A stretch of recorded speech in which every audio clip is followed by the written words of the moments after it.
As part of a team, have you ever felt personally overwhelmed by the relentless pace of work where one task blends into the next without a moment to catch your breath? Or found it incredibly hard to stay focused and productive when distractions abound, both digital and emotional? Perhaps you struggle to recover quickly after a particularly challenging project, a difficult client interaction, or even just a long week, feeling the lingering effects of exhaustion or frustration long after the event is over. You're not alone in that, because unfortunately, these are common experiences. And though sometimes in the workplace it seems as if you do, you don't have to deal with it alone. This is not some unavoidable or inherent part of employment. It is a culture that we live under and co-create. I'm Azella Perry at Demi-Louie, and I am happy to welcome you to this week's Mountain Newsletter. Each week, we embark on a journey together, redefining what it truly means to have it all, to make the profound difference you came here to make, and to genuinely love the life you live.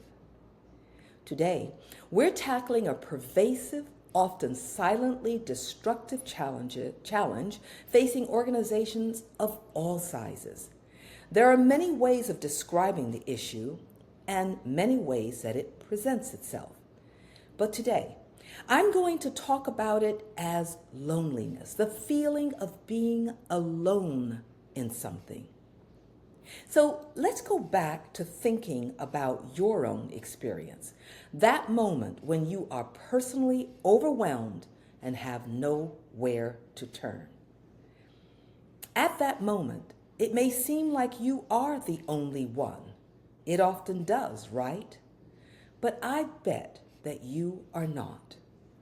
And when multiplied across a team or an entire organization, it silently impacts overall performance, diminishes collective morale, and ultimately erodes an organization's ability to innovate, adapt, and succeed. When individuals feel personally drained, when their mental and emotional reserves are low, or when they lack the internal tools to skillfully navigate pressure, their contributions diminish, their focus wavers, and their potential for personal growth and fulfillment stagnates. This isn't just about abstract team issues or external pressures. It's a deeply personal struggle that impacts the well-being, functioning, and ultimately the success of the team. Traditionally, workplaces often focus on external fixes, new processes, or broad team-wide solutions. And while that's not wrong, what if the most powerful and sustainable shift begins not with a top-down mandated generalization, but within each individual person? What if true team strength comes from equipping every single member with the internal resilience to face their own challenges?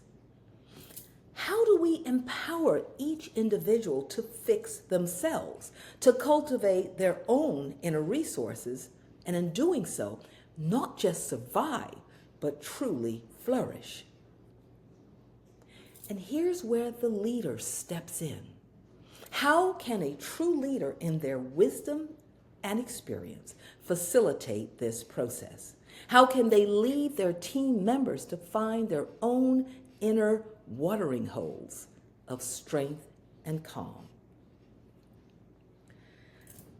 To find some of these answers, I like to turn to the experienced elephant matriarch, who expertly guides her herd to vital resources. I like to call it the elephant's guide to organizational fortitude.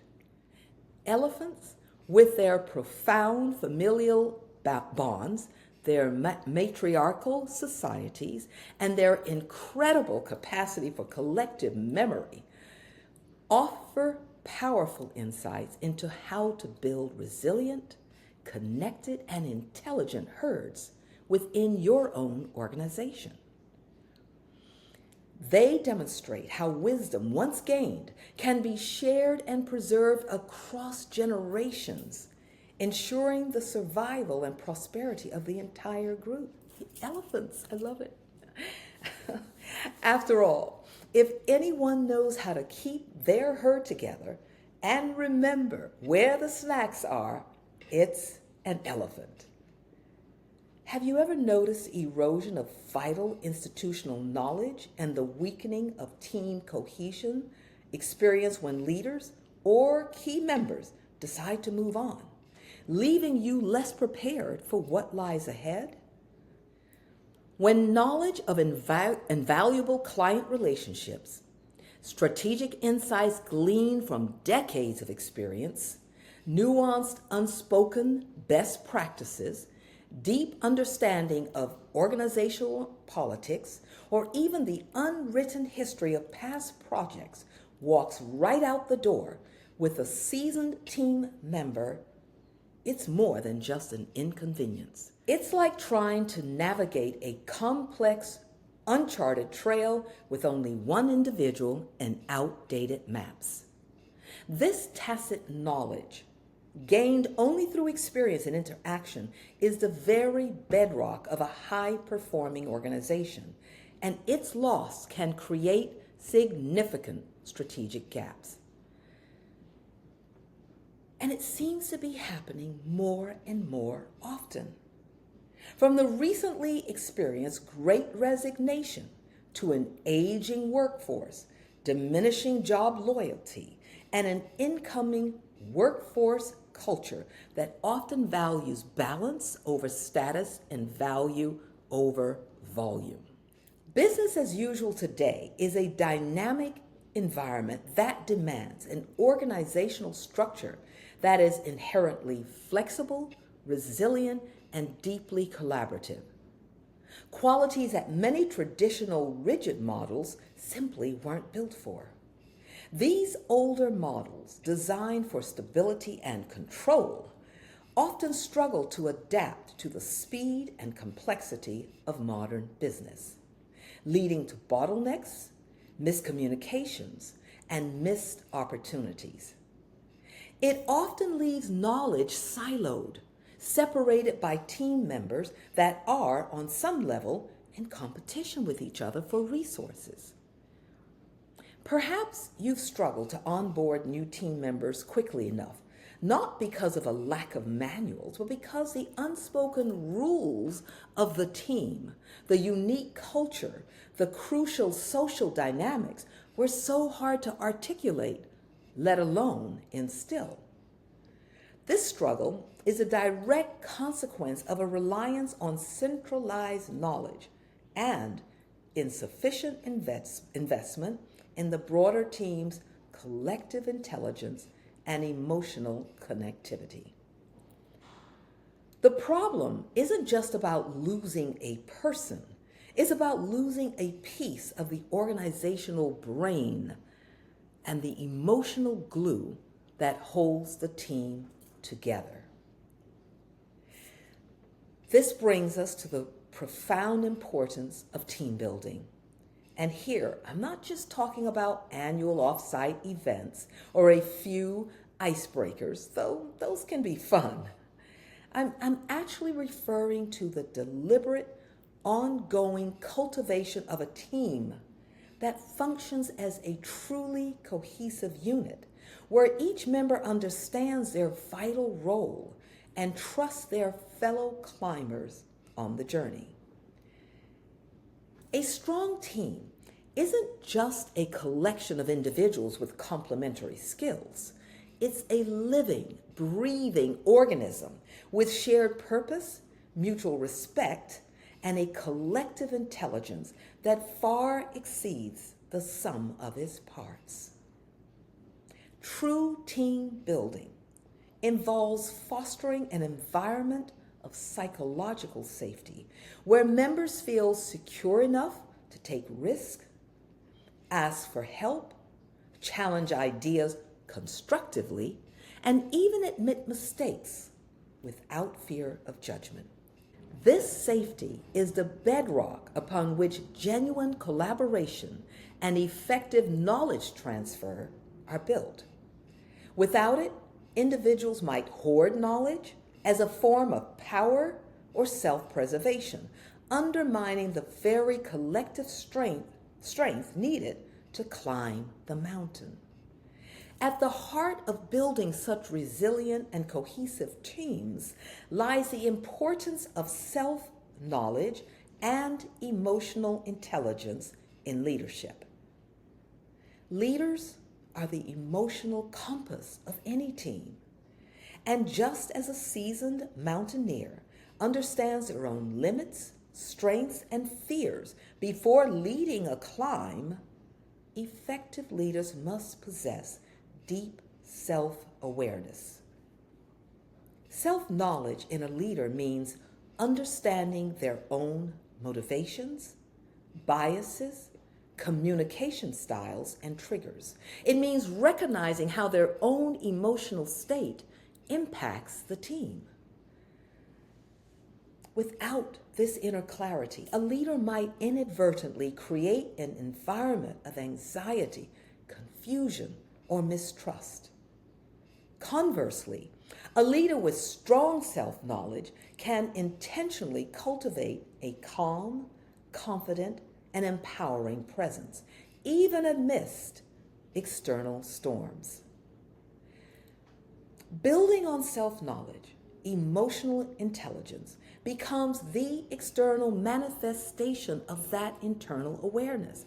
It's the ability to not only understand one's own emotions, but also to perceive, understand, and help manage the emotions of others. And you help manage by leading, by showing them how you do it. For a leader, this translates into critical skills that directly impact team dynamics and organizational health. So it takes us back to that important word, empathy. An empathetic leader can tune into unspoken team morale, identify brewing conflicts, and respond with compassion and wisdom. Another great word, motivation. The ability to inspire and guide team members beyond mere task delegation to genuine empowerment. Social skills, the finesse to communicate effectively across diverse personalities and roles, ensuring every voice is heard and valued in the pursuit of collective goals. Self-regulation, love this word and concept, obviously. The crucial capacity to manage one's own energy, impulses, and emotions, maintaining composure under pressure, and setting a steady, reliable example for the team. When leaders possess high emotional intelligence, they become powerful facilitators of genuine connection and effective knowledge transfer. They are better equipped to identify and nurture individual strengths, understand interpersonal dynamics, and create a culture where every team member feels psychologically safe to share their knowledge and truly belong. They lead not just with their head, which is strategy and intellect, but profoundly with their heart, empathy, and connection, allowing their hands, actions, and execution to be guided by a deeper understanding of the human element. This holistic leadership approach creates an environment where teams can not only function, but truly flourish, even in the face of challenges. So that's why we always talk about our head, heart, and hands approach. Let's go back to our matriarch, our elephant. The matriarch doesn't sneak off and carry the water back. She leads the herd to where they can find sustenance for safety and safety for themselves. She guides the way, encouraging her herd to follow, and at the same time, teaching them all how to get there and strengthening the herd as a whole. That's just some very powerful leadership right there. Remember all the critical questions we asked and how specifically how can a leader facilitate this process? Upgraded members can learn how to implement the Wise Elephant's Matriarch's leadership style that points to the profound power of individual empowerment. It's going to be more than good because these lessons are dynamic. If you haven't joined the premium by now, this is the time to do it. We look forward to seeing you there.